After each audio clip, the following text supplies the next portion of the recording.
A paz do nosso Senhor Jesus Cristo, eu sou Veridiana Costa e estamos aqui hoje para mais um dia de leitura.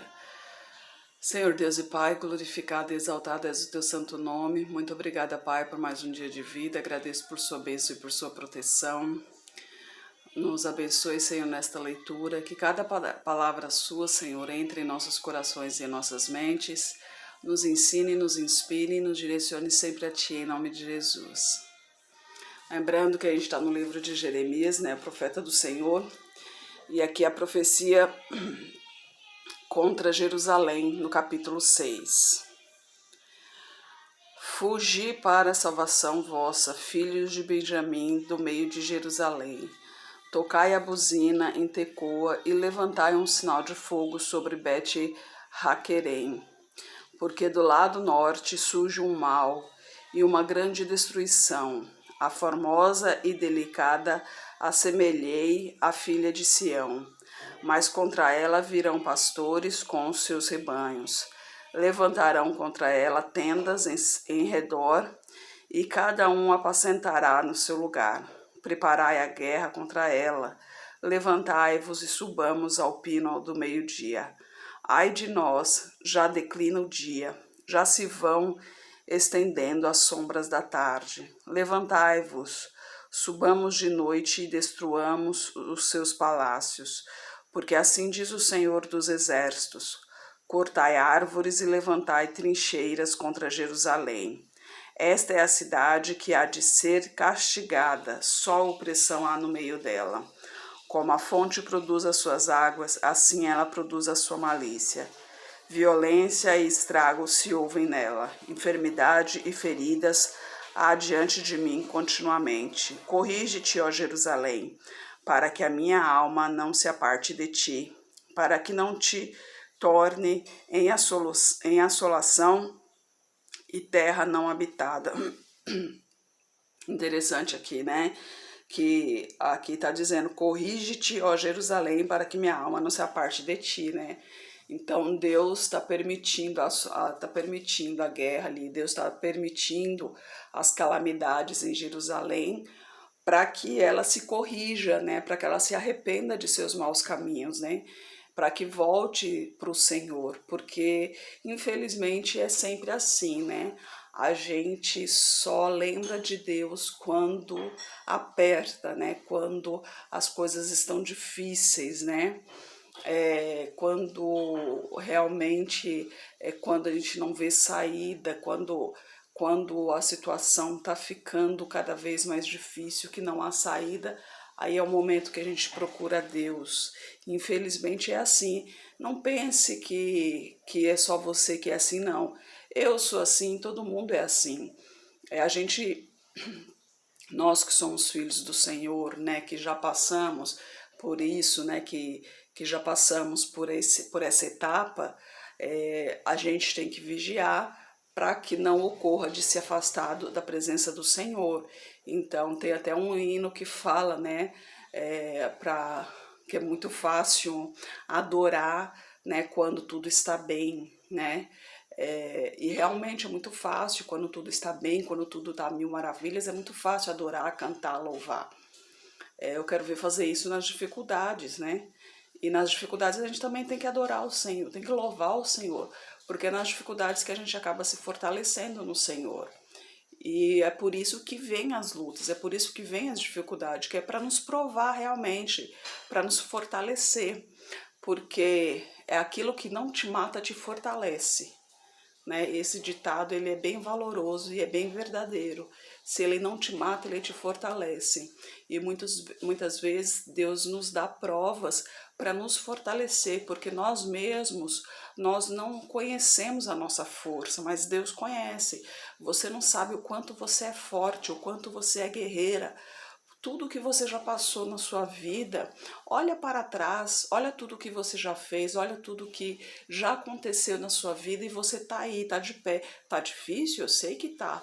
Não é só para você que tá difícil não, tá difícil para todo mundo. Mas você tá aí, você tá viva, você tá em pé. Você está vivo, você está em pé. Deus te ama, independente de como você esteja. E Ele quer que você chegue a Ele do jeito que você está. Ele não quer que você espere ficar bem para se aproximar dele. Ele quer que você chegue do jeito que você está, que Ele vai te transformar, Ele vai te transformar, Ele vai te fazer vencedora, Ele vai te fazer vencedor. Então dê a oportunidade a Deus para Ele se mostrar para você, para Ele mostrar o caminho verdadeiro para você. E aqui no versículo 9. Assim diz o Senhor dos Exércitos, diligentemente respigarão os resíduos de Israel como uma vinha.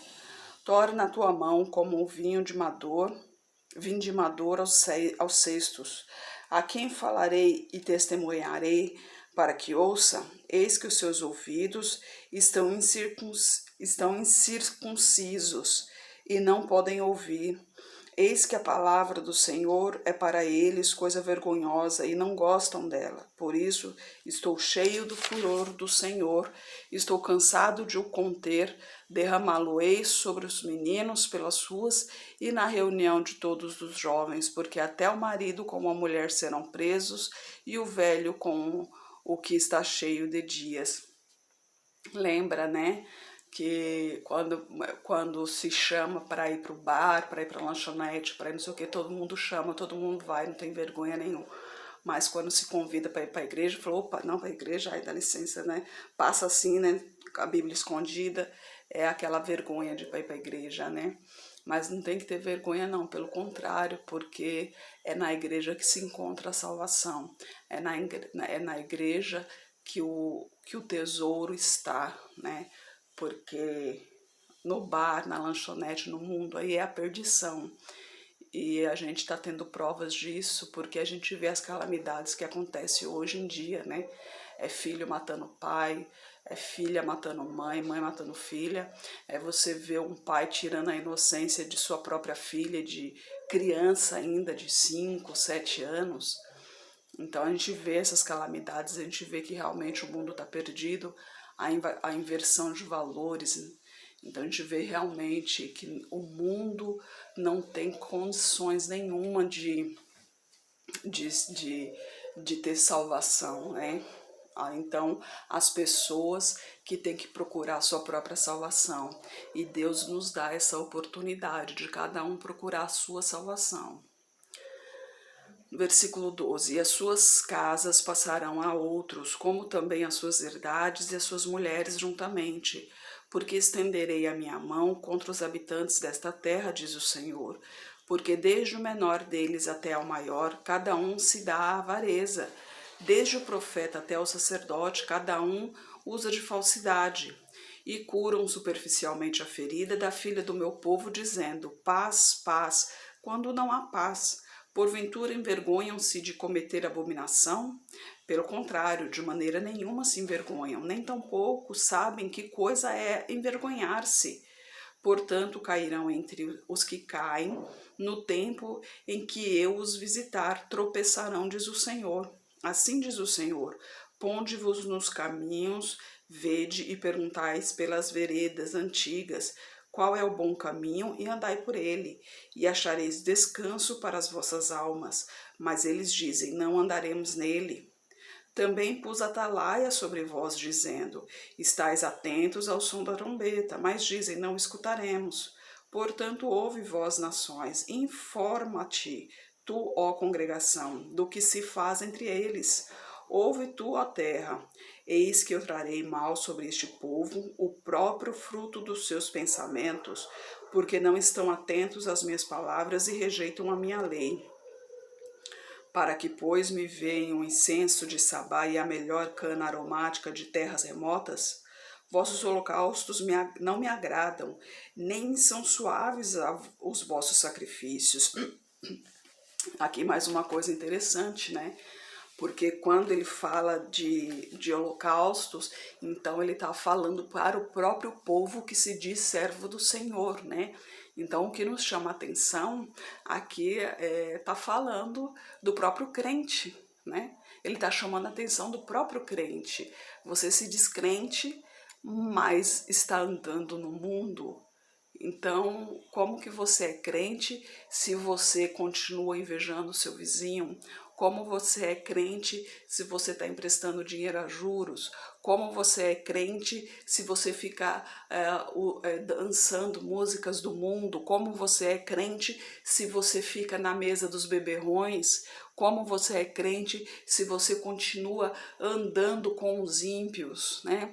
Então, assim, lógico que você não deve se afastar de ninguém. Pelo contrário, você tem que se aproximar para proclamar a palavra do Senhor, mas você tem que manter a certa distância, não é aquela aproximação de sentar à mesa, de bater papo e algazarras, né? É sentar para proclamar a palavra do Senhor e sair. Não, você não pode fazer parte do mesmo mundo, né? São mundos diferentes. Quem é esse mundo aqui jaz o maligno. Esse mundo aqui não é nosso. O nosso mundo é o que virá depois, é o que virá com Cristo Jesus, né? Então a gente tem que nos colocar no nosso lugar. A gente tem que fazer o que agrada ao Senhor. E você está fazendo o que realmente agrada ao Senhor? Reflita sobre isso. 21. Portanto, assim diz o Senhor: eis que armarei tropeços a este povo, para que tropecem neles pais e filhos juntamente. O vizinho e o seu companheiro perecerão.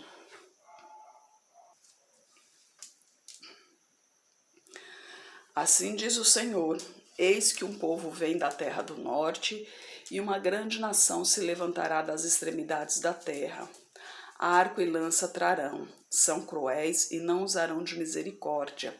A sua voz rugirá como o mar, e em cavalos virão montados, dispostos como homens de guerra, contra ti, ó filhas de Sião. Ouvimos a sua fama, afrouxaram-se as nossas mãos, angústias nos tomou, e dores como as de parturente. Não saiais ao campo, nem andeis pelo caminho, porque a espada do inimigo e espada há ao redor. Ó filha do meu povo, veste-te de saco e revolve-te a cinza. Pranteia como por um filho único, pranto de amargura, porque de repente virá o destruidor sobre nós. Por torre de guarda te pus entre o meu povo, por fortaleza, para que soubesse e examinasses o seu caminho. Todos eles são os mais rebeldes, andam murmurando, são duros como bronze e ferro, todos eles são corruptores.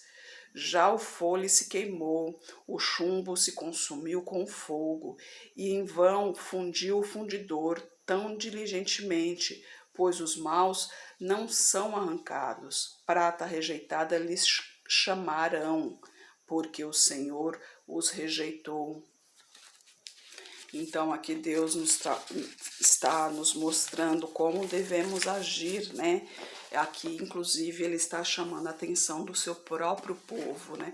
Porque o seu próprio povo está se distanciando do Senhor. Que sirva de alerta para nós, né? Porque realmente hoje no mundo de hoje a gente vê muito isso, né? Muitos falsos profetas, muita gente vendendo o nome do Senhor. Ontem mesmo estava falando sobre prosperidade. Deus realmente quer que a gente prospere, sim, lógico que Ele quer. Ele deseja o melhor dessa terra para nós, mas a prosperidade que Ele deseja para nós não é que a gente fique rico, que a gente fique milionário. Até mesmo porque a palavra dele diz que é muito mais fácil um camelo passar pelo fundo de uma agulha do que um rico entrar no reino de Deus. Deus prega prosperidade espiritual. Ele quer que a gente tenha intimidade com Ele. Ele quer que a gente tenha conhecimento da palavra dEle. Ele quer que a gente busque mais ao Senhor, que a gente prospere o nosso espírito, o nosso conhecimento, que a gente prospere a prosperidade de um modo geral, que a gente fique bem financeiramente. Lógico que sim, afinal de contas a gente precisa também do dinheiro para sobreviver. Né, temos contas para pagar, precisa do dinheiro para ter uma casa, um conforto, lógico, a gente também gosta de conforto, Deus também gosta que a gente fique confortável, mas buscai primeiro o reino de Deus e o mais lhe será acrescentado. Então, primeiro busque ao Senhor, primeiro converse com Deus, busque a palavra, procure conhecimento ao Senhor, procure prosperar o seu espírito, procure prosperar o seu conhecimento, a sua sabedoria, a sua intimidade com Deus. A partir daí, Deus lhe dará tudo o quanto você necessita. Você nem precisará pedir, porque Ele lhe concederá tudo. Afinal de contas, Deus é amor, Deus é ternura, Deus é misericórdia, Deus é fidelidade, Deus é prosperidade, Deus é onipotente, onisciente, onipresente. Ele sabe tudo da gente, né? Mesmo antes de nós nascermos, Ele já nos conhece. E Ele sabe de todas as nossas necessidades, os nossos anseios, os nossos medos, os nossos desejos. Ele sabe de tudo sobre nós. A gente não precisa ficar repetindo para Ele, eu quero isso, eu quero aquilo. Até porque Ele sabe de tudo. E Ele não vai conceder simplesmente porque eu quero. Ele vai me conceder o que Ele acha que será necessário para mim. Eu preciso de tal coisa para proclamar o Evangelho do Senhor, vai ser útil para mim? Vai ser útil? Então Ele vai me conceder, porque será útil para mim, não simplesmente porque eu quero, né? Agora, lógico que vai ter coisas que será um conforto, um a mais, Ele vai conceder, porque afinal de contas Ele nos ama. Mas para isso eu tenho que estar fielmente no caminho do Senhor, né? O principal é esse, eu tenho que andar no caminho do Senhor sem pensar, aquela velha história, fazer o bem sem olhar a quem, né? Então eu tenho que estar no caminho do Senhor, andar no caminho do Senhor, fazer com que o Senhor se alegre em mim, e só, sem pensar em mais nada, sem pensar em retorno, até mesmo porque o retorno maior a gente vai ter no final, que essa é a nossa missão e esse é o nosso galardão, né? O nosso presente, o nosso tesouro é no final, que vai ser a vida eterna. Senhor Deus e Pai, glorificado e exaltado és o teu santo nome. Muito obrigada, Pai, por tuas palavras, por tuas mensagens, Senhor. Eu peço que esteja com essa pessoa que está orando comigo, Pai. Manifesta o teu poder na vida dela, Senhor. Transforma esse coração aflito, esse coração vazio, Pai. Transforme cheio de esperança, Senhor. Transforme num coração cheio de amor, cheio de coisas boas, Pai. Que seja um coração cheio de tua misericórdia, Senhor. Em nome de Jesus, Pai, manifeste o teu poder na vida dela, que todo o teu amor, que toda a tua bênção recaia sobre ela, em nome de Jesus, Pai. Eu peço a Ti por toda a minha parentela, por toda a parentela de meu esposo, derrama a tua unção sobre cada um deles, Senhor. Proteja cada um, Pai. Eu peço pelos nossos governantes, pelas nossas autoridades, que os seus anjos estejam direcionando a cada um deles de acordo à tua vontade, Senhor. É o que eu oro em nome de Jesus. Amém. Que Jesus Cristo esteja em seu coração e que Deus abençoe.